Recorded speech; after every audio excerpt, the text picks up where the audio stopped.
Greetings, everyone. Pete Pardo here from Sea of Tranquility. Welcome to episode number 25 of albums that are 40 years old in 2022 as we look back on 1982, 28 days of February, 28 of our favorite albums released in 1982. Please do click on that subscribe button if you haven't already, and as well as that notification bell so you get alert of all of our content. We've got links below for our merch page, all sorts of cool Sea Tranquility stuff, as well as our Ko-Fi page if you'd like to make a channel donation. This particular album released March of 82 in the UK, September of 82 here in the US, on the Mercury label here in North America, Bronze and other parts of the world, produced by Ashley Howe. It's the 14th studio album from the UK's very own Uriah Heep, Abominog. That killer beastie on the front. Man, I remember when I saw this in the shop in the record store back in the day in 1982, I was like, I am buying that. I don't need to hear anything from it first. I'm just buying it because I dig Heep.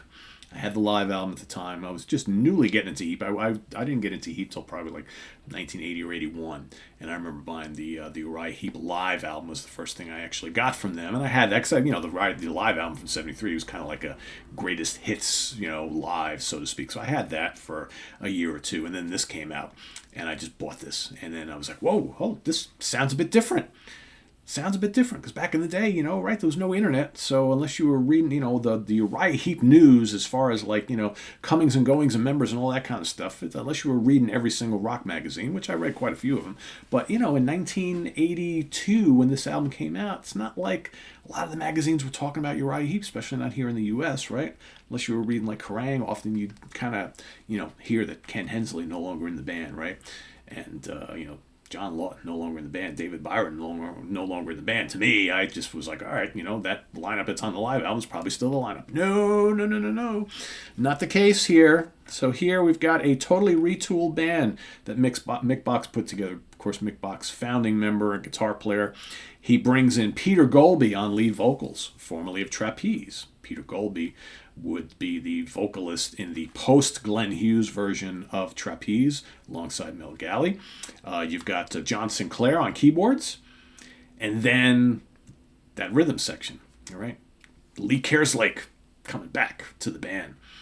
Lee, of course, from the classic lineup of Uriah Heep, from the Demons and Wizards and Magician's Birthday era, right? So Lee back on drums, and then former Rainbow and Widowmaker bassist Bob Daisley coming in on bass, right? This album would see a shift to slightly more commercial sounds, right? This album is very much Heep saying, all right, it's the early 80s. We've got to change up the way we do things a little bit so that whole kind of, if you're familiar with Heep from the 70s, right? Very Hammond organ driven, heavy rock riffs, very kind of psych, gothic flavored, even prog flavored, heavy rock. It's very much of its time, great as it is.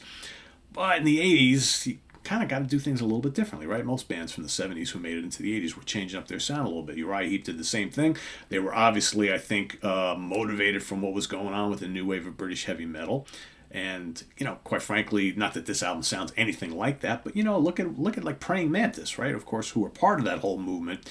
But they had a sound that was very commercial driven, lots of keyboards, big melodies and hooks, right? Not very different from the fast-paced kind of punky stuff that was coming from bands like Iron Maiden and, Saxon and Angel Witch and all that sort of thing, right? So Heep, basically, what they did was they updated their sound, worked with some outside writers on a few tracks, but basically you got this vocalist in Peter Golby, great voice, kind of comes from that Lou Gramm school of thought, right? So you got Mick Box and Richie Blackmore and Rainbow, both deciding right around this time to take their music into, slightly more commercial waters. But this album is pretty heavy on its own, right? You got Too Scared to Run, which kicks things off. Big, bruising song, right? But lots of hooks, a lot of great guitar work. You got Chasing Shadows. On the Rebound was one of the singles from the album. Did fairly well. You got Hot Night in a Cold Town. Good kind of ballady track. You got Running All Night with the Lion. Dun, dun, dun, dun, dun, dun, dun, dun. Good riffs. But just a memorable song. You got That's the Way That It Is was the other single on the album. That did pretty well. I heard that on local rock radio here quite a bit back in the day. Then you got Prisoner. Prisoner was written by D.B. Cooper, James Lance, and Tony Riparetti. That's all written for them. You got Hot Persuasion, which is a big, heavy track. That was written by the entire band. Then you got Sell Your Soul, which is really heavy, heaviest track on the album. That's metal right there. And then Think It Over, which was written by Trevor Bolder and John Sloman, both previously in the band. Trevor Bolder would come back to the band after Bob Daisley left. But John Sloman was the singer on the Conquest album. How they convinced him to let them keep the song is another thing. But Think It Over is a great track. In fact, if you get the reissue of Conquest, there is a version of that in demo form with John Sloman singing. But Think It Over, I think, is a terrific song. That could have been released as a single as well. And then, if you've got the reissue, you've got all sorts of various extra tracks on here. There was a Abominog Jr. EP that had stuff that didn't make the album, like Son of a Bitch, their version of Tin Soldier by the Small Faces, some various other live things and whatnot. But I'm a big fan of this album. I always have been. It's still, to this day, one of my favorite Heep albums.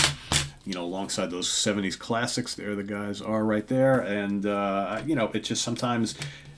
Martin Popoff says it all the time. It's like sometimes there are those you had to be there albums, right? So for me, it's like, I guess if you bought and were into this album back in the day when it was first released, you had to be there. Because I know plenty of people who have come across Abominog way late, like, within the last 10, 15, 20 years. And to them, it's not the same. They're like, it's not as good as the older stuff. It's like, but for me, because I was there, I bought it, got into it at the time, I guess you had to be there. I don't know. So I do understand when Martin says that, because it totally makes sense. Like I said, because I know people who have checked out White's Abominog, way late in more recent times, and to them it's not quite the same. But for me, absolutely is. So that is my pick for day. What is today? Day 25. So we only got a couple days left. Most of you have been waiting patiently all month. When is Pete going to talk about Abominog? I think it's going to be pretty high on his list, but I'm getting worried. Maybe he won't include it. Well, if you know me, you knew it would be up there pretty high, because I have talked about Abominog quite a bit. You see me wear my Abominog t-shirt every so often, right? So I'm a big fan of this album. So I think it's very, very underrated, especially from the folks who, say they're big Heep fans, but really never really listened to anything past 1978 or 79 or so, because I think that this is one of their great, post-1980 albums, alongside the more recent output that they've done, which is absolutely killer as well. So there you have it.